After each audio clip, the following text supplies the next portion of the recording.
It was late autumn in Memphis, 1979. The courthouse clock had just struck 6 when a courier stepped through the glass doors of a downtown law office, his shoes leaving faint streaks of rain on the marble floor. He carried a small, weathered envelope. The label was typed, the edges frayed. Across the front, one word stood out in fading black ink: Presley. The receptionist took it, confused. "For who?" she asked. The courier shrugged. "It's marked confidential, says it's been waiting since '77. Inside the back office, attorney Jim Neal turned the envelope over in his hands. He'd been Elvis Presley's lawyer once, and Vernon's after that. The handwriting on the corner stopped him cold, sharp loops, heavy pressure. He knew that script. Elvis's. He slit it open carefully, the sound of tearing paper echoing too loud in the quiet room. Inside, just one page. The ink was smudged from age. The first line read, "This must stay hidden until the right hands find it." He read it twice, then a third time. At the bottom, a date. August 14, 1977, 2 days before Elvis died. Neal's fingers trembled as he set the paper down. If it was real, it shouldn't exist. The estate documents had already been finalized. Vernon's lawyers had declared everything accounted for. Yet here it was, a note written after those files were sealed. And beneath the date, a faint closing line. "Tell them I never signed it." He stared at the words until his eyes blurred. Never signed what? Before he could think further, thunder rolled outside, rattling the window glass. He slid the letter back into its envelope and locked it inside his desk drawer. Some secrets, he thought, had better timing than truth. But time never waits long in Memphis. Because years later, when that letter was finally opened again, it would ignite the single question no one dared ask. Had Elvis tried to take back control from the woman who would go on to own his name? And if so, what stopped him?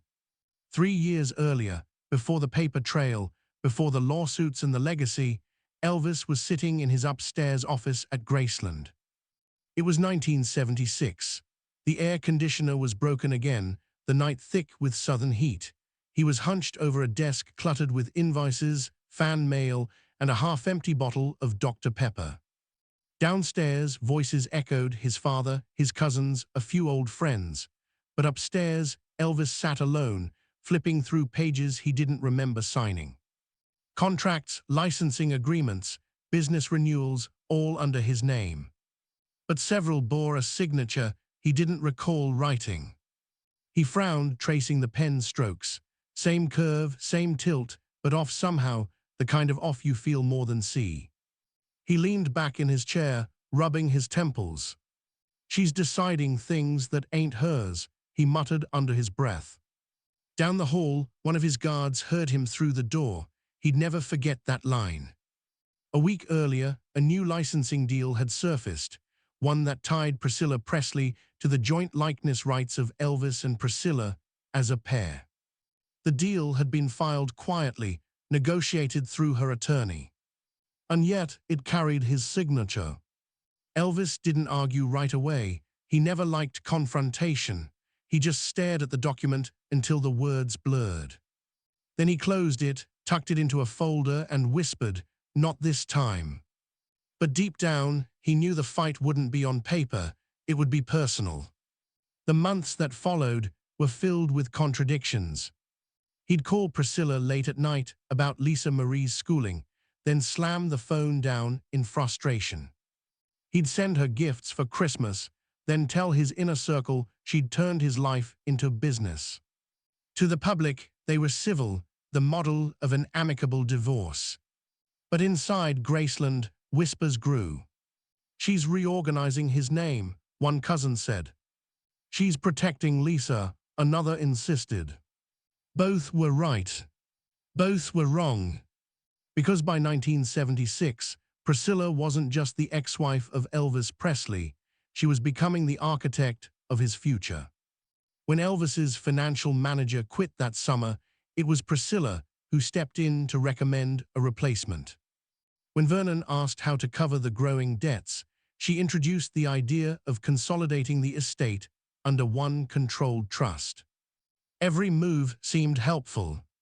Every move also brought her closer to the center of power. Elvis began to notice patterns, familiar lawyers showing up on both his and her documents. Friendly suggestions that somehow became binding decisions. Each time he protested, he was told, "It's just legal housekeeping." But one night, sitting at his piano in the jungle room, he told Joe Esposito quietly, "Feels like I'm being boxed in. Paper walls, man, paper walls everywhere." Joe thought he was exaggerating, until the next morning when another set of documents arrived. This time labeled Elvis Presley Enterprises, Draft 1. Elvis read the header twice. "Enterprises," he said, "that's me, I'm not a business." Yet somehow, that's exactly what he was becoming. The transformation didn't happen overnight. It was slow, deliberate, a tightening of strings until even the king couldn't move without someone else pulling them. His manager, Colonel Parker, was losing influence. Vernon was overwhelmed by bills. And Priscilla, calm, composed, always one step ahead. She'd already started working with a new legal team in California, discussing how to safeguard Lisa's inheritance from mismanagement. On the surface, it sounded noble. In practice, it gave her access to every decision Elvis made about his name. Still, she stayed polite, gentle, even caring. She visited Graceland, smiled for the staff, kept the peace. And Elvis wanted to believe her, he always did. He told a friend one night, "She's the smartest woman I ever met. That's what scares me." That fear wasn't about money. It was about ownership, of story, of image, of identity. Because even as his health declined, the business kept growing around him. Licensing deals, royalties, branding discussions. All under the same name, Presley Holdings. He didn't build it. He didn't even understand half of it. But it carried his face, and somewhere beneath the signatures hers. Late that fall, a phone call came from Los Angeles. Elvis was in his robe, packing the upstairs hallway. It started ordinary, a talk about Lisa's school tuition. Then turned sharp. "You can't just make those decisions," he snapped. On the other end, her voice was calm. "I'm trying to make sure it's done right." There was a long silence. Then he said, quieter now, "You're deciding things that ain't yours." That line would echo for decades, first as a whisper, then as a quote, then as the first hint that something much bigger was unfolding. Because within a year of that call, Elvis would be gone. And the paperwork he'd once ignored would become the foundation of an empire. But back then, he didn't see it that way. He saw a woman he once loved turning into someone he couldn't recognize, or maybe someone she'd always been. In the months before his final show, Elvis tried to make changes.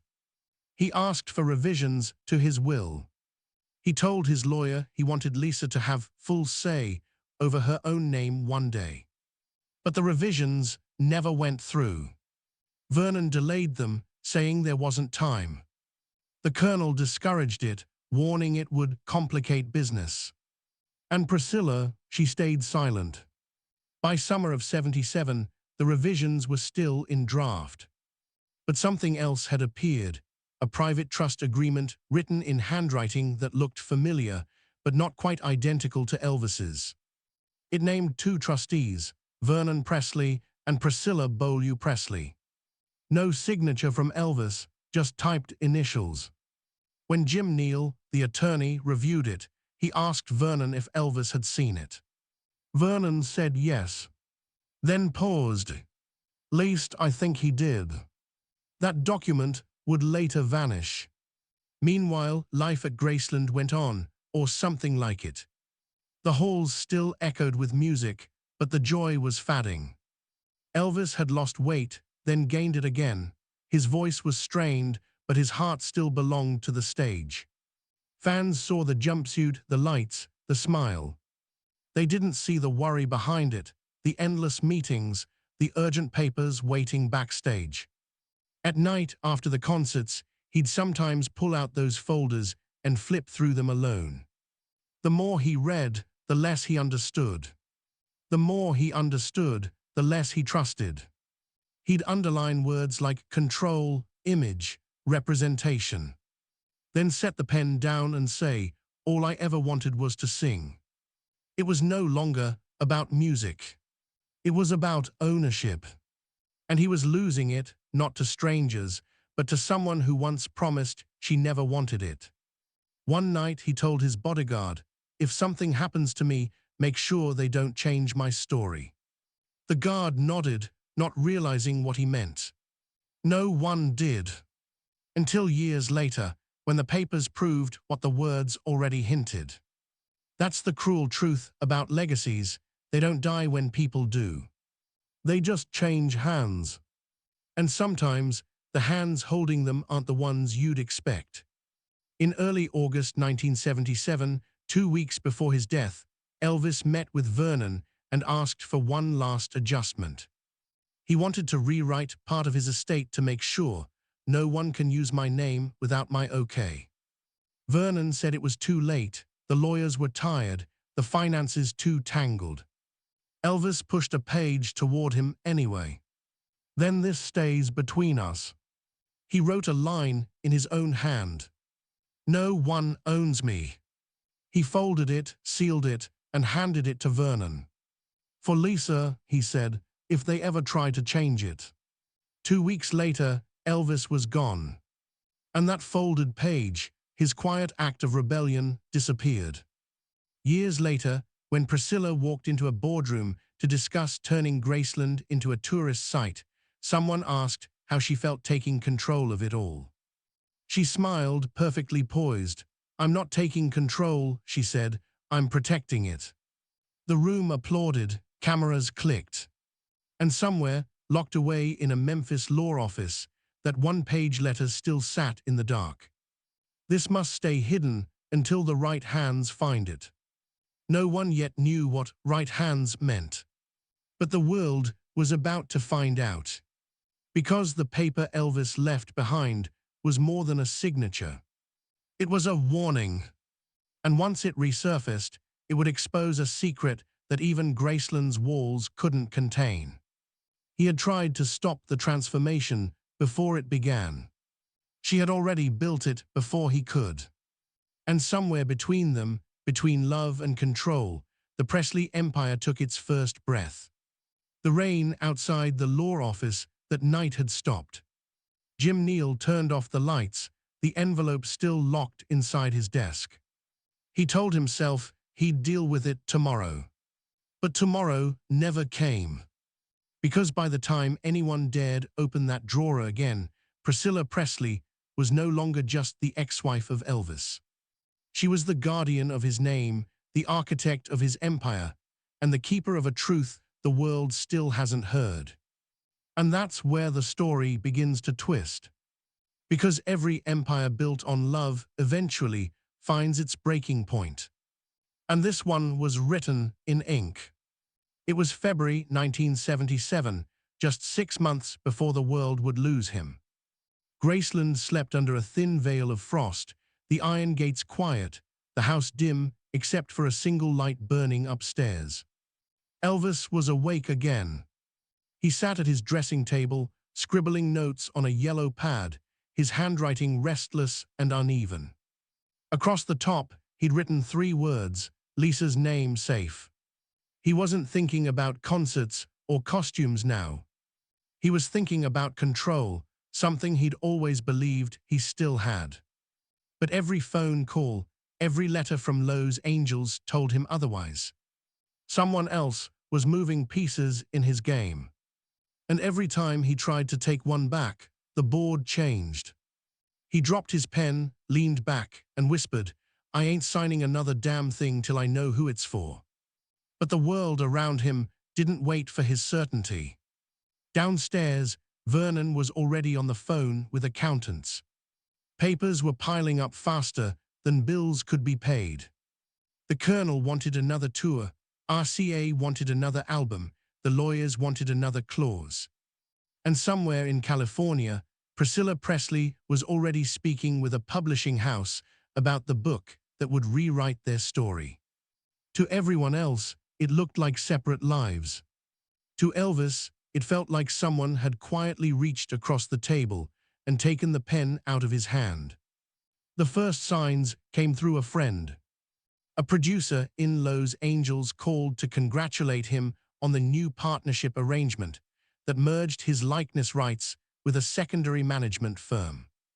Elvis froze. He hadn't approved any partnership. He hadn't even heard of the company. When he called Vernon, his father sounded confused. "I thought you did, son. The lawyers said it came from you." "From me," Elvis laughed without humor. "I don't even know who they are." That night he called the Colonel, furious. Parker brushed it off. "Paperwork confusion, kid, happens all the time." But Elvis heard the slip, the slight quiver in the Colonel's voice when he said paperwork. He knew that tone. It meant there was something he wasn't supposed to see. The next morning, he told Joe Esposito to clear his schedule. "No shows today, I'm reading everything." Stacks of contracts covered the table by noon. He read until his eyes blurred, until the numbers turned into static. And then, halfway through a licensing file, he saw it, her name. Priscilla Presley, joint rights holder. He stared so long that Joe thought he'd fallen asleep with his eyes open. Then Elvis said softly, "She's back in the story." The phone rang that evening. It was her. Her tone was warm, careful, almost gentle. She asked about Lisa, about his health, about the tour. He listened, silent. Then finally, he asked, "Why's your name on my contracts?" There was a pause long enough to hear the clock tick. "Elvis," she said, "I'm protecting you from the people who'd take everything. I'm trying to make sure Lisa gets what's hers." He exhaled, tired. "And what's mine?" She didn't answer. Only said, "You're too tired to deal with all that right now. Let me handle it." He hung up without saying goodbye. Days passed, then weeks. He told himself he didn't care, but the unease followed him like humidity. He'd go on stage, flash that famous grin, hit the notes, let the lights blind him for 2 hours, but when the crowd faded, the fear came back. Paper walls closing tighter. One night after a show in Montgomery, he sat in his hotel suite staring at a blank page. He wrote down every person he still trusted. The list stopped at 3 names. Then he added a 4th, Lisa. He underlined it twice. That was when he decided to write the new will. Something simple, clear, his words only. He wanted Lisa to have control of her name, her inheritance, her future, without anyone standing between them. He told his lawyer to keep it private. No copies, no drafts, no whispers. But secrecy has its own enemies. Within a week, someone leaked it to the Colonel. Within 2, Priscilla's lawyers knew. The pressure started almost instantly. Phone calls, meetings, advice disguised as warnings. "You'll confuse the estate. The IRS will eat you alive. Vernon's too old for new paperwork. You'll leave Lisa unprotected." Elvis tried to push back, but every argument made him sound irrational. He'd always been emotional, now they called him unstable. He felt the narrative shifting under his feet. And for the first time, he realized how fragile his freedom really was. He told Charlie Hodge one night, "They think I'm crazy, man, but I see it coming. One day they'll have my name on coffee cups and I won't even own the handle." Charlie laughed, thinking it was just one of his poetic moods. But the look in Elvis's eyes wasn't poetic, it was prophecy. March 1977. A memo left on Vernon's desk, Presley Estate Trust, revision pending. At the bottom, a small handwritten note. Add oversight clause per discussion with PBP. No signature. No initials. Just letters, PBP. Vernon didn't question it. He was exhausted, drowning in taxes and hospital bills. He signed what they gave him. He thought it was all temporary. But one word in that clause, oversight, would change everything. Because oversight meant someone else would always have the final say. And that someone else was Priscilla.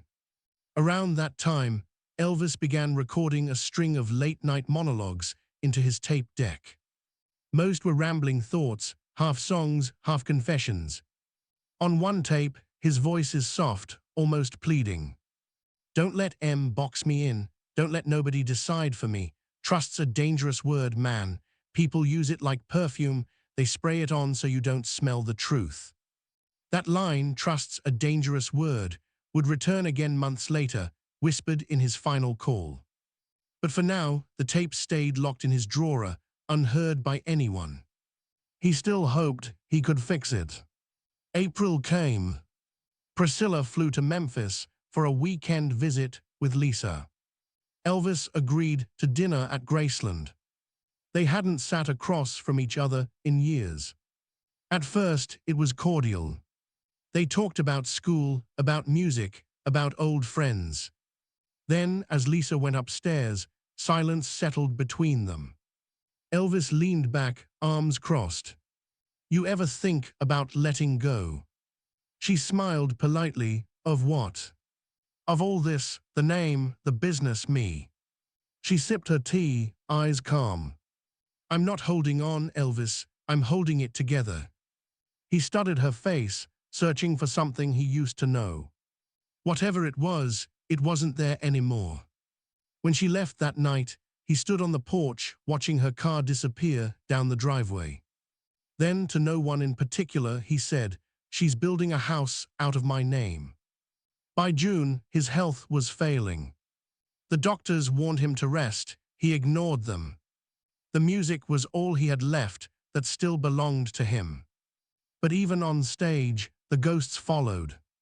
One night in Rapid City, he paused mid-song, staring into the crowd as if he'd seen a face no one else could.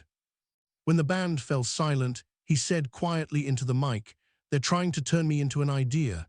I ain't done being a man yet." Then he smiled, played it off as a joke, and finished the show. The audience roared, never realizing they'd just heard a confession. After that tour, he returned home and called his attorney. He wanted to finalize the new will before his next run. They scheduled a meeting for mid-August. But the night before the lawyer arrived, Vernon received another call, this time from Los Angeles. It was about the same estate documents. Priscilla's team wanted to streamline the paperwork, make it uniform for tax purposes. They offered to courier fresh copies for signature.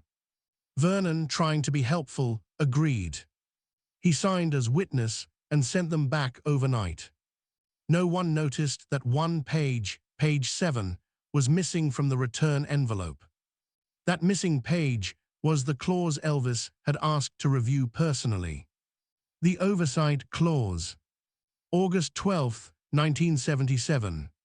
Elvis sat in his office, restless, sweating through his silk shirt. He called Vernon and asked about the revisions. Vernon said everything was fine.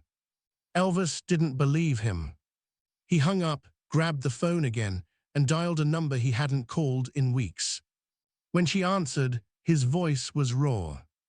"I just want to know," he said, "are you still changing my papers?" Her reply was soft, "You don't need to worry about that. I already am." There was silence. Then she said one word, "Trust." He closed his eyes. "That's what scares me." The line went dead. That was the last time they ever spoke about business. And maybe the last time he ever spoke to her at all. 3 days later, he told a friend, "Something's wrong with those papers. I can feel it." The friend asked what he meant. Elvis only said, "If I don't make it, tell Lisa to look in the drawer." Nobody did. When the news broke on August 16th, the world mourned the king. But inside the quiet halls of Graceland, another kind of silence settled, the kind that comes after a story, been rewritten, and no one left remembers the first draft. Weeks after the funeral, Priscilla walked through the house with Vernon. She was calm, composed, wearing sunglasses though the day was overcast.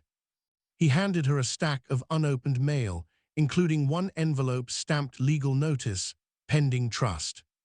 She glanced at it, nodded, and slipped it into her purse. To anyone watching, it looked like business. To those who knew, it looked like the torch passing, quietly, permanently. Because once that envelope left Vernon's hand, the power shifted for good. From the man who built the dream, to the woman who would define it.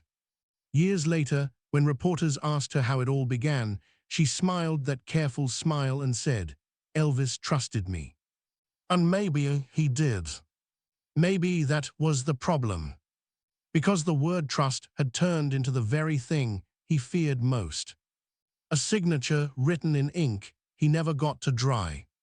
He once told Jerry Schilling, "When I'm gone, they'll talk about the music, but the real story'll be in the paperwork." Jerry thought it was another one of his dramatic quips. It was. Because buried in that paperwork, beneath the revisions, the trust drafts, the missing signatures, was the single decision that would define every Presley headline for the next half-century. The decision to give someone else oversight. A word that sounded harmless. A word that meant forever. And that's where the tension truly began. With a man trying to protect his daughter, and a woman determined to protect everything else. The clock was ticking toward August 1977. And the empire that would outlive them both was already being written in their names. The pen was still wet. The paper still warm. And somewhere in the margins of those final drafts, the story of love and control quietly changed hands. August 13th, 1977. The air in Memphis was heavy, the kind that clings to your skin even after midnight. Upstairs at Graceland, Elvis couldn't sleep. He paced the hallway barefoot, the floorboards creaking beneath his weight. Every few minutes he'd stop, glance toward his desk, then start packing again. On that desk sat a folder, the same folder he'd refused to sign 3 nights before. Inside was the revised estate draft, the one he'd asked to see in full before anyone filed it. But there were 2 versions now, one with his initials, one without. Both claiming to speak for him. He dropped into the chair and flipped the folder open. Page 7 was still missing, the oversight clause. He ran a hand through his hair, muttering, "They're trying to make me a memory before I'm gone." In the corner of the room, a small tape recorder clicked on. He'd started recording himself again, half habit, half confession.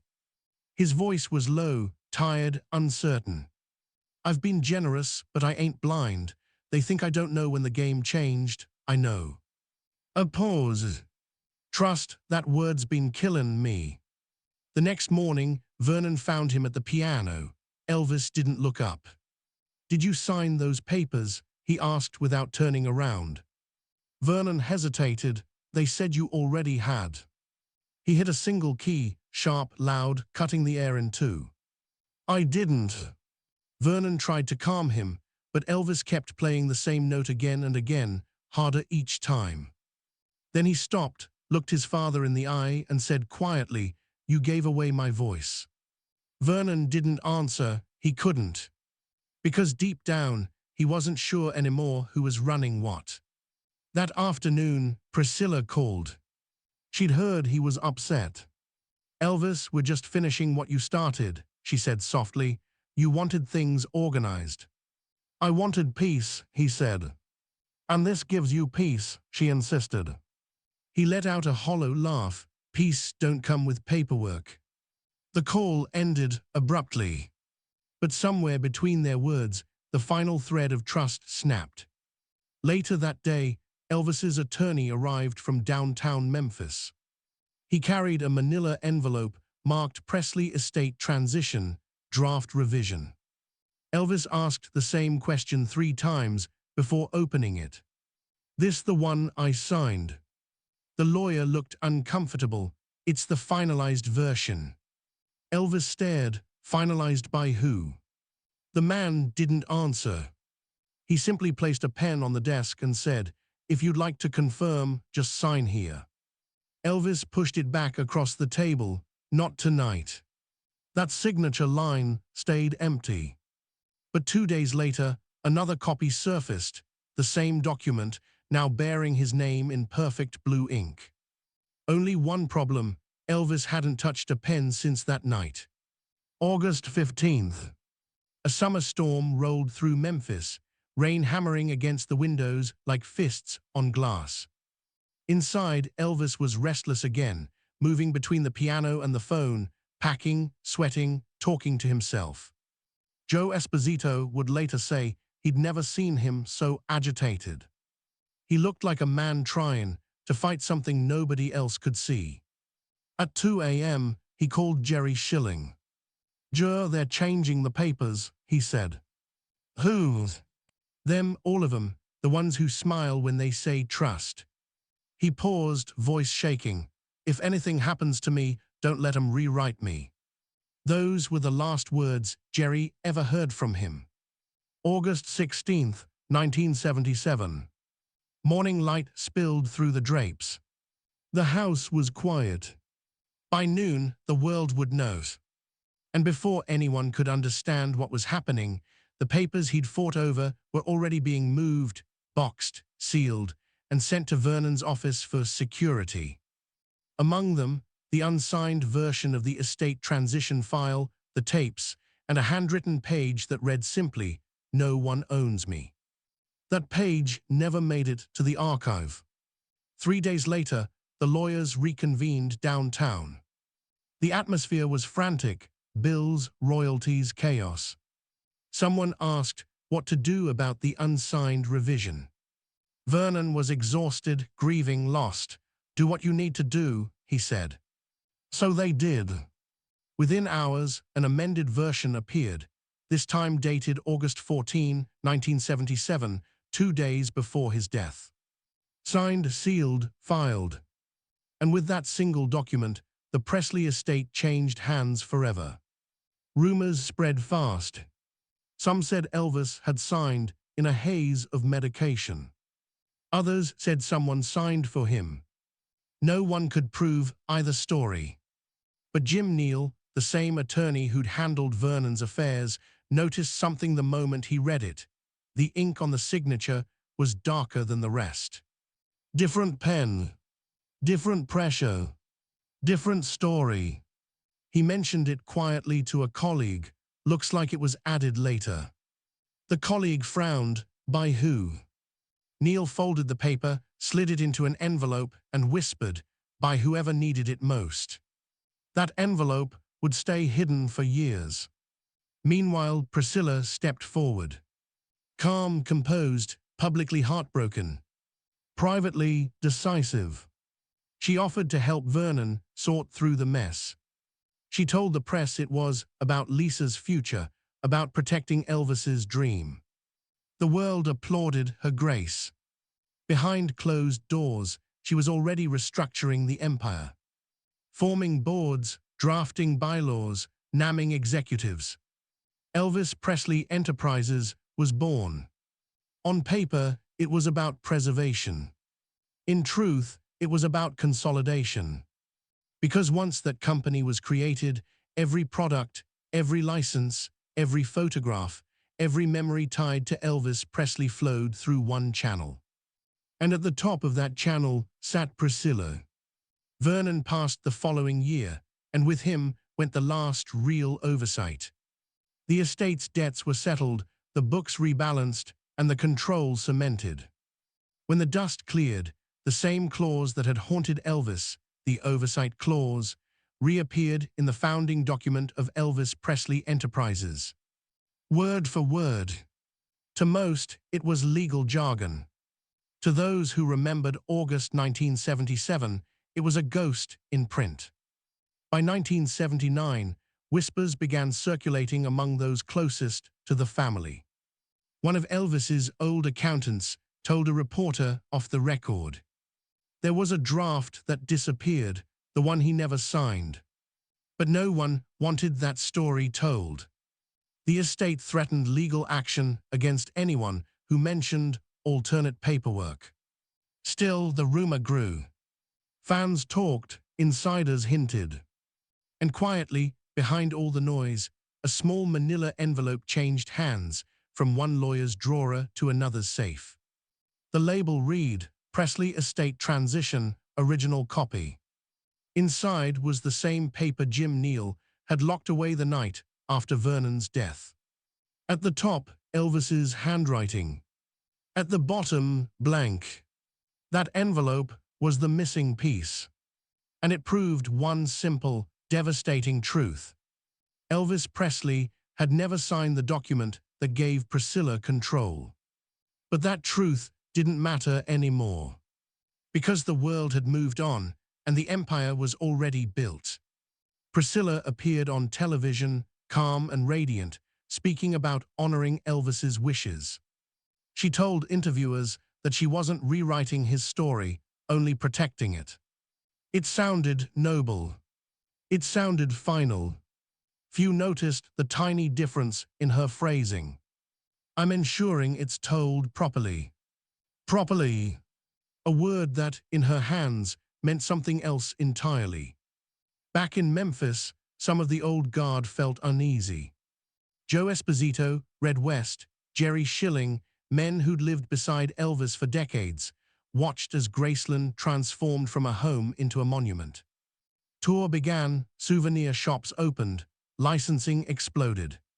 Elvis had become eternal, but no longer his own. When asked about it later, Joe said quietly, he'd never have wanted it like this, but she made sure we'd never know for sure. Because the one man who could have confirmed or denied it was gone. And the papers, the ones that might have spoken for him, were locked away where no one could reach them.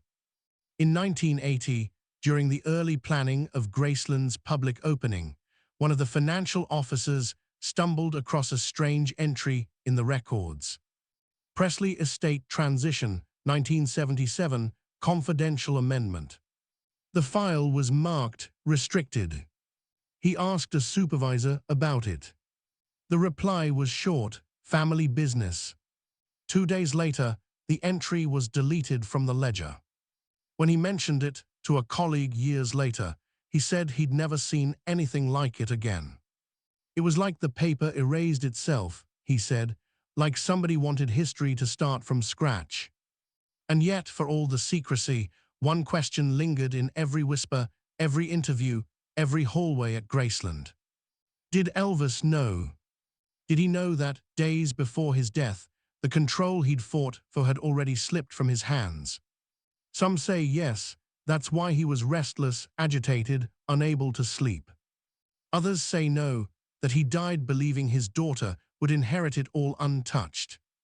The truth probably lies somewhere in between, caught between love and fear, faith and betrayal. But one thing is certain, the moment that signature appeared on a document he never signed, history bent itself around that lie. And once bent, it never straightened again. Years later, when an archivist reopened the files for audit, she found something odd in the margins of a carbon copy, a faint pencil mark beside the oversight clause. Just 3 words, written faintly in handwriting that matched Elvis's own. Not without me. Those words had been erased, almost invisible under the glare of the photocopier. Almost, but not entirely. And that perhaps was the final twist, that even in silence he'd left one trace of defiance hidden between the lines meant to contain him. The world would go on, believing the paperwork told the truth. The empire would flourish. Graceland would shine. Priscilla would become the unshakable guardian of the Presley name. But behind the marble smiles and gold lettering, The foundation of it all rested on a ghost signature and a missing clause, a secret born the moment Elvis said no, and someone else said yes for him. The storm outside had cleared by morning. Memphis sunlight spilled across the empty driveway. The fans were already gathering at the gates, carrying flowers, singing softly. They believed in the legend, they still do. But legends, like contracts, have fine print. And the fine print of this one had been written 2 days too late. The king was gone. The empire was alive. And the woman once called his queen now held both the crown and the keys. Yet even queens can't outrun ghosts. Because ink fades. Paper burns. But truth waits. And one day, that envelope, still sealed, would find its way back into the light, ready to whisper the words that had been buried since the night Elvis Presley refused to sign his name. The envelope didn't resurface right away. It sat for nearly 2 years, buried beneath stacks of estate files, insurance receipts, and press statements that never stopped coming. But the world outside Graceland didn't wait. It was already moving, fast, hungry, and ready to turn grief into business. Memphis was different now. Fans gathered at the gates every morning, clutching flowers and cameras. Tour buses circled the mansion like clockwork, their drivers rehearsing the same script about the king's final home. And behind those tours, behind the merchandise, behind every glittering dollar that poured through the gates, one name quietly appeared on every page. Priscilla Presley. She stepped into the chaos like she was born for it. Calm, composed, her voice steady even as the men around her argued. Vernon was fading fast, exhausted by grief and debt. The colonel was desperate, clawing to keep what little control he had left. But Priscilla, she was patient. She didn't fight, she waited for the room to wear itself out. And when it did, she simply said, "Let me take care of it." They did. And that was the beginning of everything. By late 1978, she was everywhere. Meetings, interviews, planning sessions. Her lawyers rewrote the estate's framework, merging accounts, securing trademarks, locking down publishing rights. Every check, every decision, every approval came through her desk.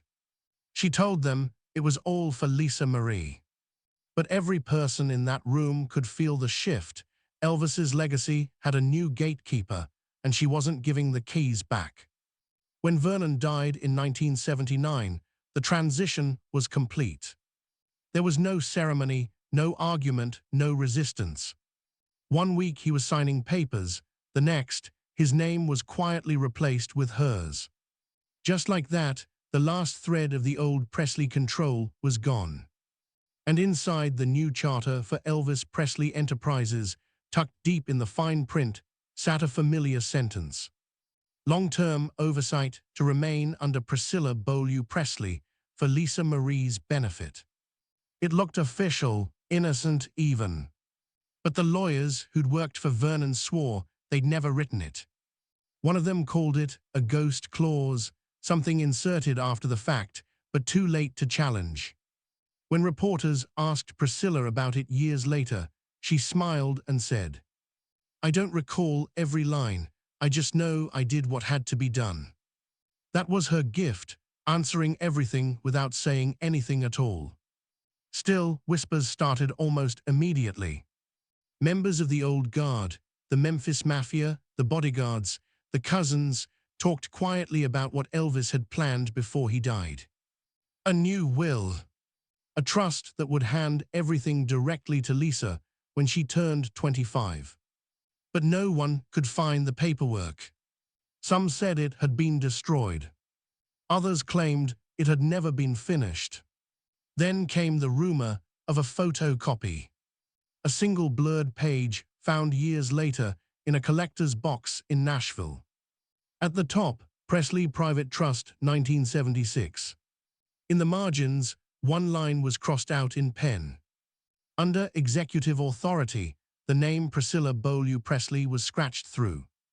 If it was real, it meant Elvis had once planned to remove her entirely.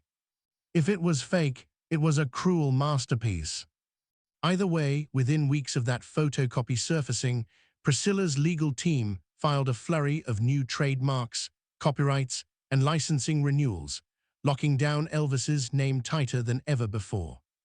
Coincidence or cleanup, no one could tell. But the timing spoke louder than proof. By the early 80s, Graceland had become both museum and machine. The house that once smelled of leather and music now smelled of wax polish and ticket stubs. Souvenir shops bloomed like weeds along Elvis Presley Boulevard. Fans walked through velvet ropes whispering as though in church. And at the center of it all stood Priscilla, serene behind her sunglasses, telling reporters the same line over and over. "I'm not rewriting Elvis's story, I'm preserving it." But preservation, it seemed, had a price. In one board meeting, an accountant flagged a strange entry. Special discretionary trust, restricted beneficiary. The signatory, Priscilla Presley.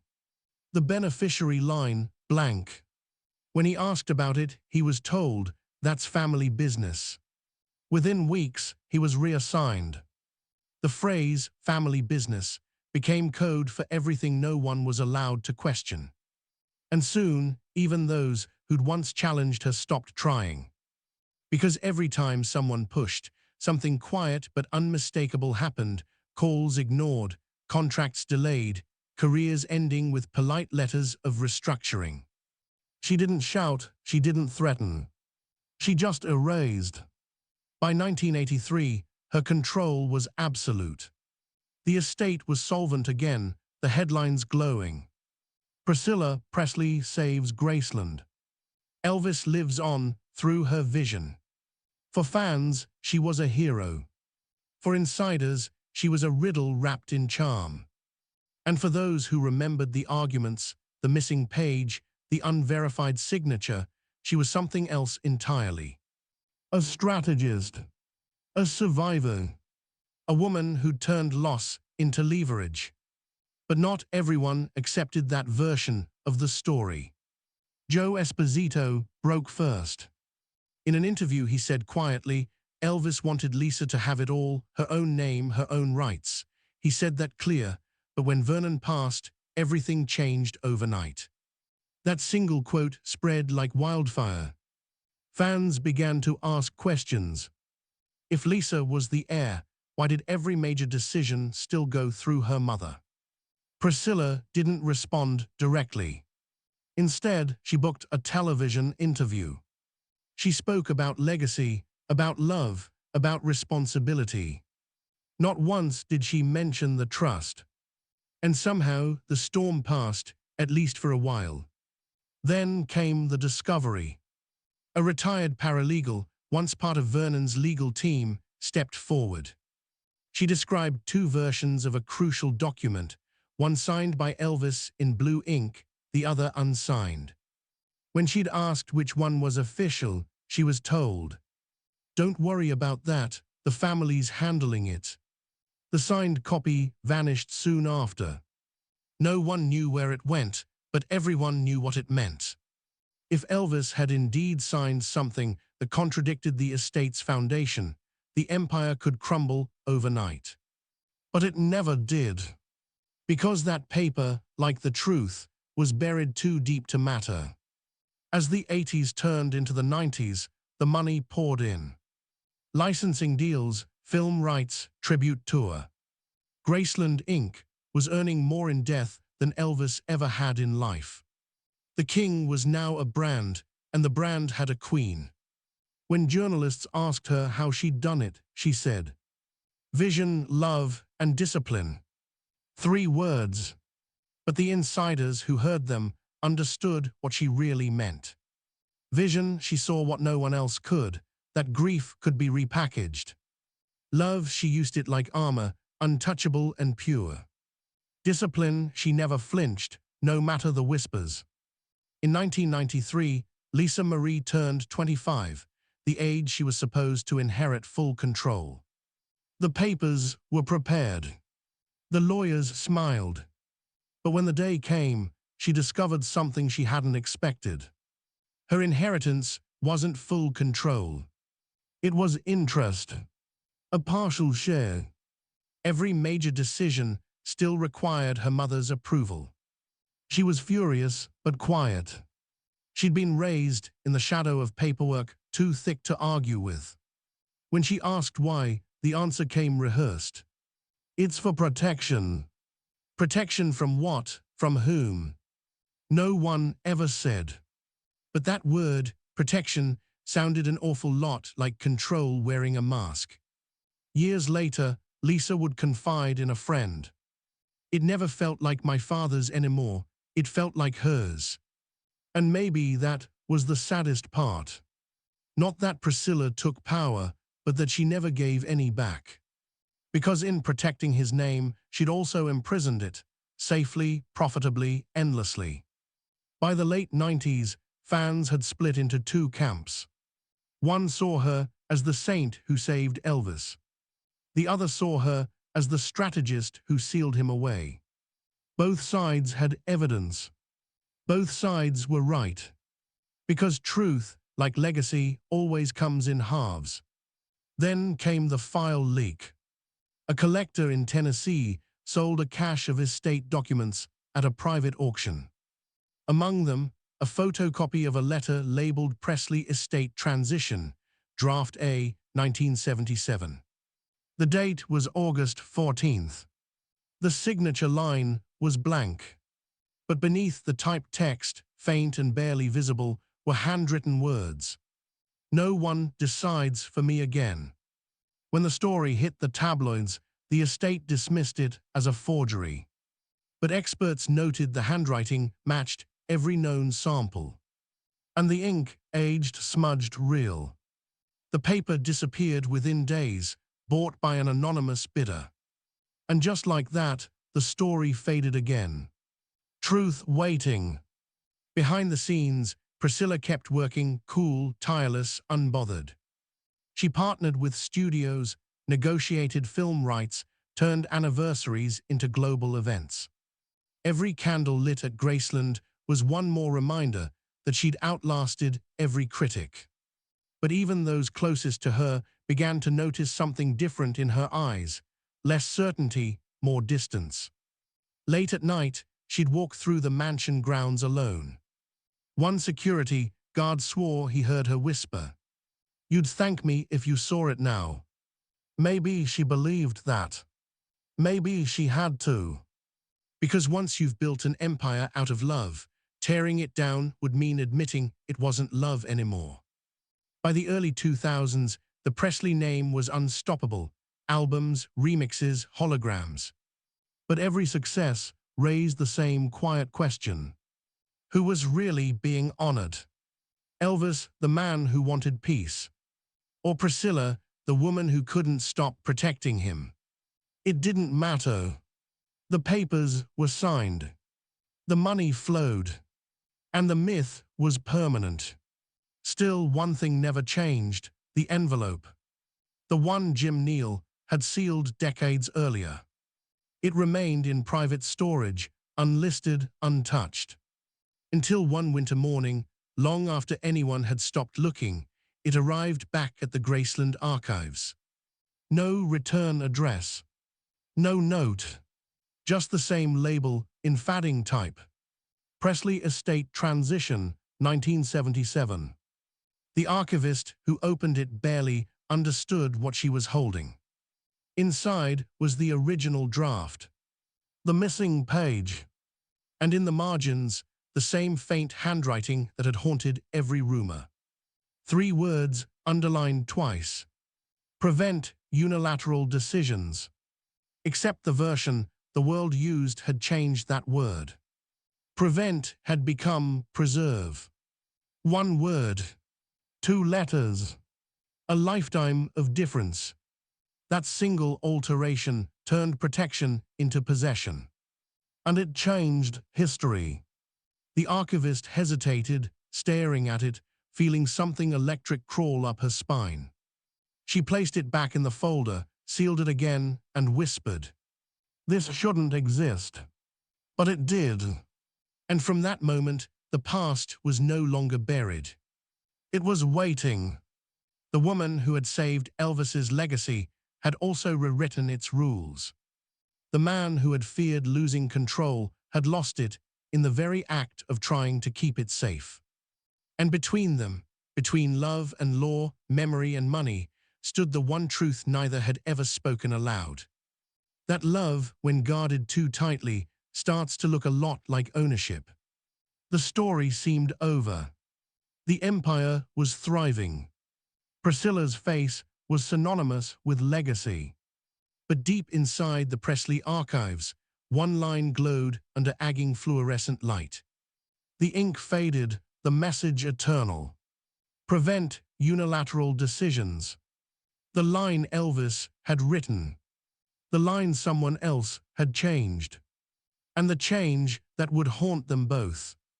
Because even after all the years, the tour, the fame, the fortune, the truth still whispered beneath the surface. Elvis had never meant to be owned. He only wanted to be remembered. And that difference, like that missing page, was everything. Years turned into decades. Graceland was no longer just a house, it was a heartbeat that refused to stop. Every August, the candles lit the path up to the mansion gates, thousands of them flickering against the Tennessee dark. People came from every country, every language, whispering his name as though it still echoed inside the walls. They called it Elvis Week. But for Priscilla, it was something else entirely, the annual reminder that memory had become a currency and she was its banker. She stood behind the velvet ropes, smiling for cameras, answering the same questions. Do you ever get tired of being asked about him? She always smiled, never. But her eyes told another story, one that started long before the empire and might outlive it too.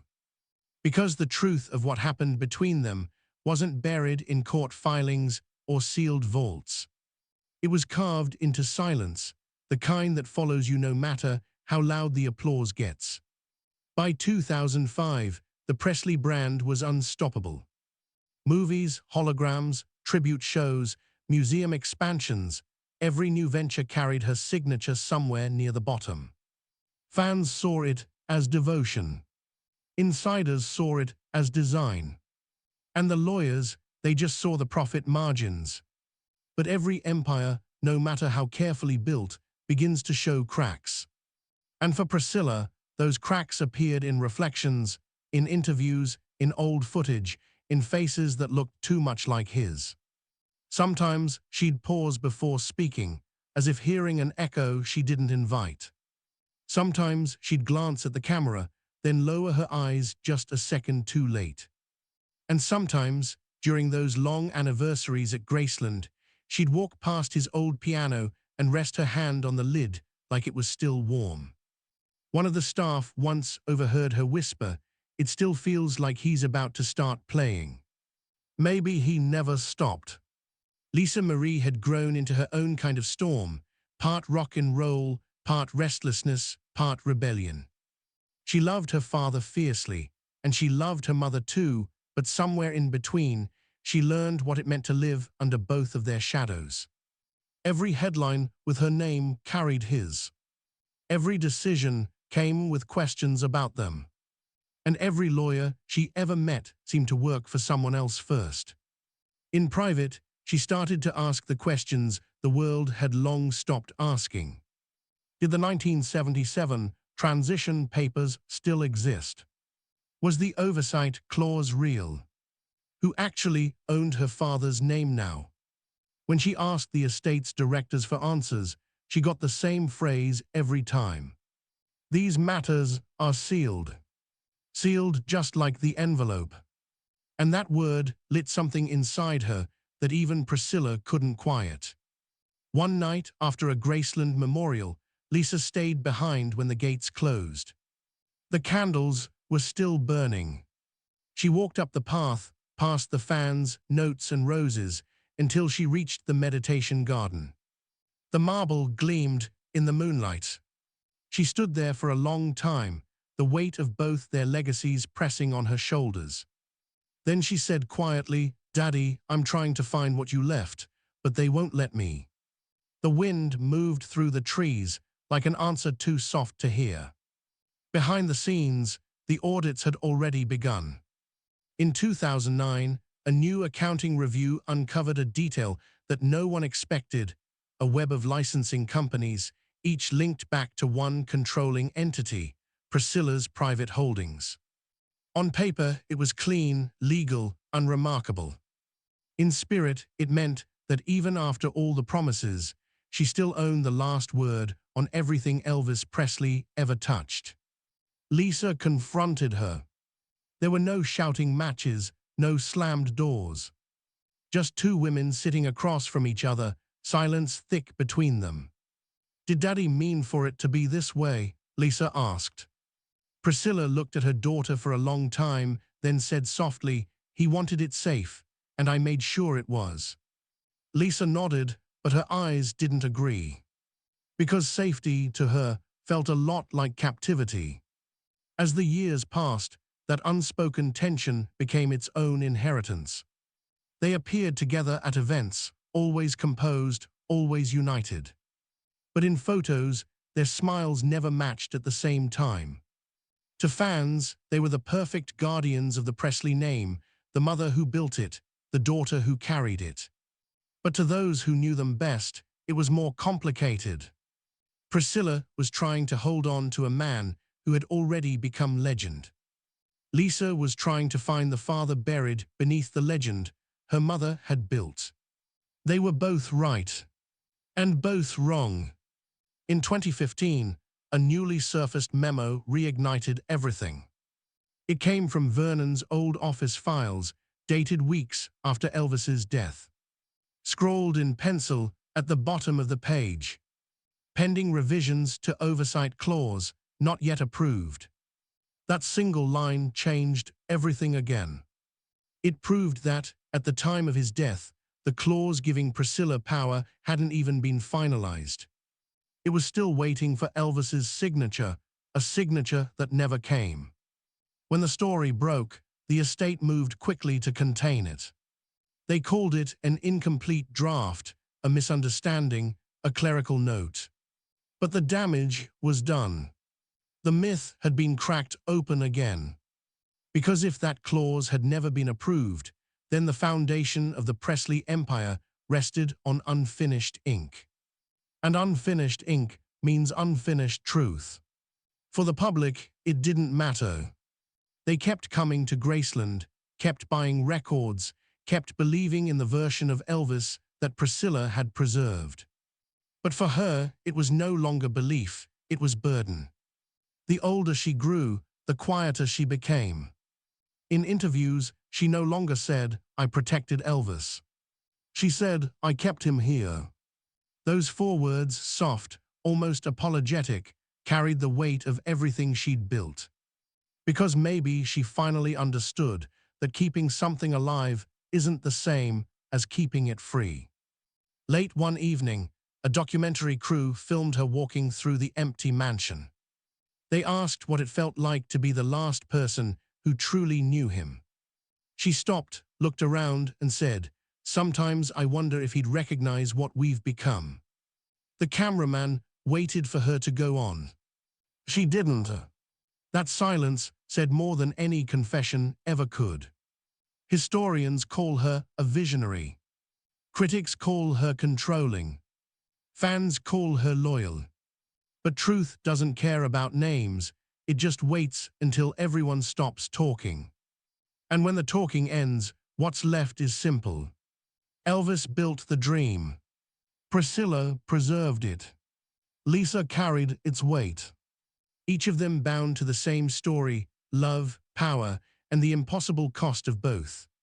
By the late 2010s, technology gave the Presley legacy new life: holograms, AI vocals, virtual Elvis tour. Every innovation required approval.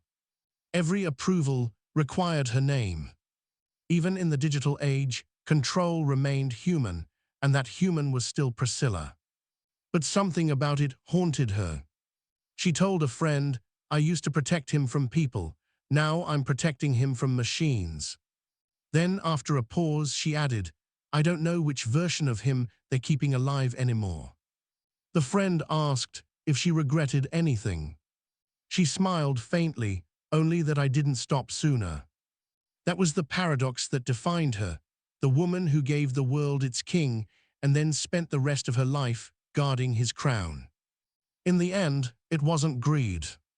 It wasn't malice. It was fear. Fear that if she let go, he'd vanish. Fear that the world would forget him the moment she stopped fighting for him. Fear that without control, love would dissolve into myth. So she held tighter. And in doing so, she built something immortal, but also untouchable. Some nights, she still returned to Graceland after hours. The staff knew to leave her alone. She'd walk the halls slowly, stopping by the piano, the kitchen, the staircase where his laughter once filled the air. She'd whisper to the quiet, "You'd thank me if you saw it now." No one knows if she believed it. Maybe she was talking to him. Maybe she was talking to herself. Legacy is strange that way. It begins as love, turns into duty, then hardens into myth. And when you spend enough time protecting a myth, you start to live inside it. Priscilla had become part of the story she was trying to preserve, inseparable from the man she once loved, and from the empire that outlived them both. To the public, it was beautiful. To her, maybe it was a cage. Because every time she looked at the Graceland gates, she saw what Elvis had meant when he wrote, "No one owns me." And she knew, deep down, that she had. Not out of greed. Out of grief. In one of her final recorded interviews, a journalist asked, "When did you realize you were part of history?" She smiled softly. "When I couldn't change it anymore." Then she added, almost to herself, "Love doesn't disappear, it just changes its form. I guess mine became a business." It wasn't bitterness, it was truth. And maybe that truth was her way of setting him free at last. Because even now, all these years later, Graceland still hums with that strange electricity, the mix of reverence and regret, devotion and doubt. Tour guides tell stories. Fans cry quietly by the grave. And in the house above them, history breathes through walls that have seen too much. The king of rock and roll, the man who wanted freedom, is still there in spirit. And so is the woman who made sure the world never forgot his name. Two souls locked in the same melody. One sang to escape. The other stayed to remember. Together, they built a legacy that defied death. But in doing so, they proved the oldest truth of all, that sometimes the line between protection and possession is so thin you only see it when it's too late. Every August, when the candles glow against the Memphis sky, her figure still appears on the balcony, watching the sea of lights below. She doesn't speak. She doesn't wave. She just watches, as though counting the flames one by one. Maybe she's looking for the one that belongs to him. Or maybe she's making sure none of them ever go out. Because that's what she promised, to keep him alive. And for better or worse, she did. It was after midnight in Memphis, years after the crowds went home. A thin fog rolled low along the lawn, soft as breath. The iron gate stood still. Inside the archives building, a single desk lamp burned. A woman in grey gloves lifted the lid of a box stamped with a date almost no one remembered anymore. Paper rustled. Old staples cracked. Then came the softest sound of all, the hush of an envelope sliding into the light. The label was faded, the ink almost ghosted. Two words were still clear. Presley, transition. She didn't gasp, she didn't speak. She simply held it, the way you hold something that might change what you think you know. The seal had been cut long ago, then sealed again with clear tape. Inside, thin pages, a carbon copy, a margin note no one had noticed. 3 words underlined twice. Prevent. Unilateral. Decisions. She closed her eyes. Because she understood what one word could do to a life, to a legacy, to a family that tried to turn grief into order. She slid the pages back into the envelope. She turned off the light. And the building fell quiet, like history holding its breath. But history never holds it for long. By morning, rumors were already moving faster than paper. Something had surfaced. Something old enough to be real and dangerous. Something that didn't accuse, but suggested. That didn't shout, but pressed a finger to the glass and left a print. That afternoon, fans lined up at the gates, phones glowing in their hands.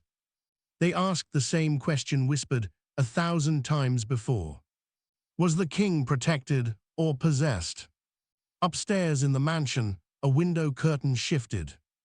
A slender silhouette paused in the half-light, then drifted away. No statement. No denial.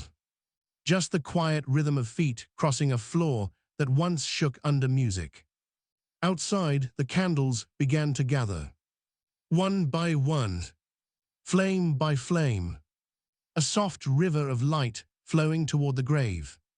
Someone started to sing. It wasn't perfect. It didn't have to be. You could hear the tremble, you could hear the ache. It sounded like the kind of truth you don't argue with. A boy near the front asked his mother what a clause was. She said, a promise on paper. He said, then why didn't he get one? She didn't answer. Some questions are bigger than bedtime. The archivist walked the path alone, keeping her eyes low. She had placed the envelope where it belonged, between the official story and the one that still knocked at the door. On the way out, she stopped at the meditation garden. The marble was cool, the roses sharp with scent. She whispered, I put it back. No wind. No sign. Only the soft hiss of candles. Across town, a producer rehearsed a polite request to license a single blurry image of a signature dated 2 days too early. He made the call. He didn't get a yes. He didn't get a no. He got silence, the kind that feels like a hand closing around a lock. In Lowe's Angels, a woman who spent a lifetime making order out of the mess looked at an old photograph and tried to remember what it felt like not to be the person everyone thanked and questioned in the same breath. Her phone vibrated on the table. She turned it face down. She had learned to survive the way other people learn to sing. Practice, repetition, perfect breath control. But even the best trained voice cracks when it meets a note that isn't meant to be held. Night deepened. The gates at Graceland glowed like a memory of daylight. People wrote on small cards and tucked them into the fence. One read, you belonged to no one. Another, thank you for never leaving. Both were true. Truth often is 2 things at once. A man in an Elvis jacket lifted his chin and said, he wouldn't have wanted all this business. A woman beside him said, we wouldn't have had any of this without her. They looked at the house, lit like a stage that refuses to go dark. They didn't argue. They just stood there, because some disagreements are the whole reason we keep showing up. The candles flickered hard in a gust of wind. For a moment, the flames bent in the same direction, as if taking a bow. Then they straightened again, stubborn and small. You could almost hear him laugh in that sound. You could almost hear her answer. Close to 1 a.m., the crowd thinned. The camera crews wandered off. A security guard swept the walkway with the heel of his boot. Wax cooled in gray shapes along the stones. Somewhere in the quiet, a small radio played a song no algorithm would recommend tonight. I can't help falling in love with you. A line you've heard 1,000 times until it feels like it belongs to you. The guard looked up at the balcony. Sometimes she watched from there. Not tonight. Or maybe he just couldn't see her in the dark. The archivist reached her car and set both hands on the steering wheel, still wearing her gloves. She didn't cry. She didn't need to. Some discoveries don't wound. They rearrange. And that's what this has always been. A rearrangement of love into law, of music into margins, of a man into a memory held so tightly it became a structure. You can call it protection. You can call it possession. You can call it grief doing math until the numbers make sense. All of those names fit. None of them bring him back upstairs to the piano. There's a story people like to tell about him on the nights the gates won't stop buzzing. That when he was tired and the house was too loud, he'd slip down the hall and sit on the floor against the wall, head back, eyes closed, just listening. Not to himself, to the walls, to the old woods settling and sighing like a person who has carried too much and finally sits down. When he stood up, the story says, he always laughed, softly, like an apology to no one in particular. Then he'd go back to the work, back to the stage, back to the part of his life that no paper ever touched. Maybe that's the ending he would have chosen. Not a gavel, not a headline, a laugh in a hallway only he knew how to navigate. But endings aren't ours to pick. They arrive. They settle. They leave a sentence unfinished and trust the living to fill in the last word. So here we are, all of us, holding the last word like it's a match we're afraid to strike. Because once you light it, you see what's really in the room. If you believe she kept her promise and saved the dream he couldn't, type E in the comments for echo, because her voice, like it or not, carried his. If you believe he wanted a different ending, one where love wasn't notarized, type C for coincidence, because maybe the way the papers fell was chance dressed as choice. One letter. One truth. Your truth. Tell me what you heard tonight in one sentence. Tell me what line won't leave your head. Was it no, one owns me? Was it trust doesn't mean surrender? Was it that single word in the margins, prevent, turned into preserve and left there like a fingerprint? And if this story stayed with you, if it made the house feel louder, if it made the candles burn closer to your skin, subscribe. Not for the noise, for the next page. Because there is one. It begins with an envelope not addressed to lawyers. It begins with a note that didn't ask for a signature. It begins with a daughter, a drawer, and handwriting that doesn't shake. Next time we open the letter Lisa Marie found, Elvis's final goodbye to Priscilla. Not a settlement, not a clause, a sentence long enough to forgive or break you. Until then, let the house sing a little longer. Stand at the gate if you can and read the names taped to the iron. He belonged to all of them and to none of them, to all of us and to none of us. That's the trick of legends. They stand perfectly still while everyone else decides which way they were walking. The candles are almost out. The path is almost dark. But there's always one light that refuses. You'll know it when you see it. It looks like a word you can't change, even if you try. It looks like this. Remember. And if you listen hard enough in that last quiet minute before the guards closed the gate, you might hear what the archivist heard when she turned off the lamp. Not a secret, not an answer. Just breath. Just the room settling.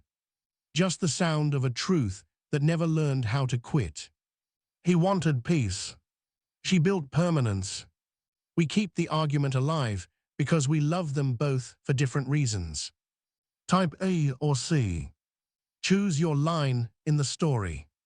And meet me on the next page where a daughter opens an envelope and a father finally finishes the sentence he started. The night is almost over. Memphis is almost asleep. The window upstairs is dark again. But the match you're holding, that's yours. Strike it.